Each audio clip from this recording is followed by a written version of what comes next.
3 طرح کا واز کرتے تھے. فرماتے تھے پہلے شریعت کے احکام بیان کروں گا, وہ کرتے فرماتے اب طریقت کے احکام بیان کروں گا, اس کے بعد فرماتے اب حقیقت بیان کروں گا.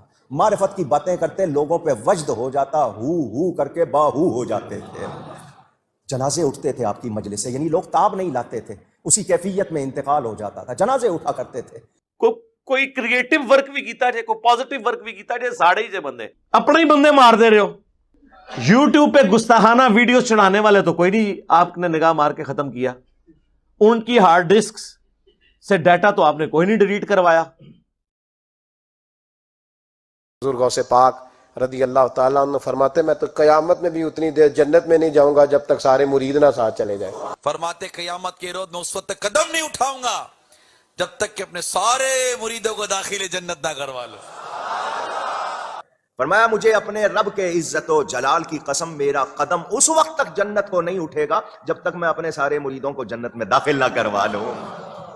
اور دوسری طرف وہ کتنی رقت انگیز حدیث ہے بخاری اور مسلم دونوں میں کہ اللہ کے محبوب صلی اللہ علیہ وآلہ وسلم فرماتے ہیں جب قرآن کی یہ آیات نازل ہوئی نا کہ اے نبی اپنے قریبی رشتہ دار کو آخرت کا رشتہ داروں کو ڈر سنائیے, تو آپ نے پھر ایک ایک رشتہ دار کو بلا کر کہا.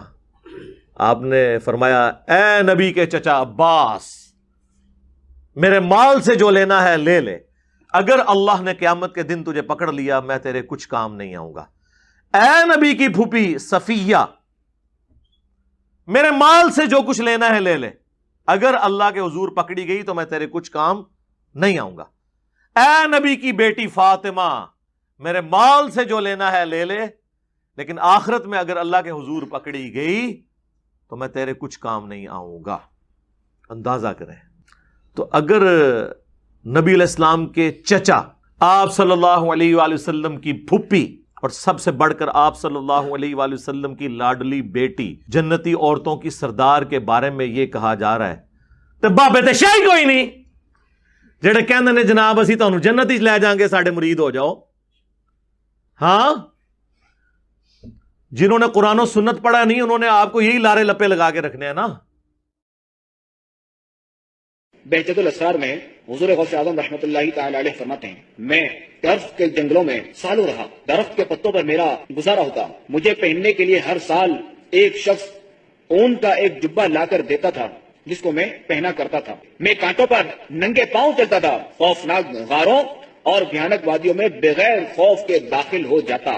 نبی علیہ السلام کی تو یہ تعلیمات ہی نہیں ہے. خدا کا نام ہے, اگر یہ آپ نے بزرگوں کی بزرگی بچانی ہے تو یہ جھوٹ بولنا چھوڑیں, یہ حرام ہے اس طرح کرنا. بخاری مسلم دو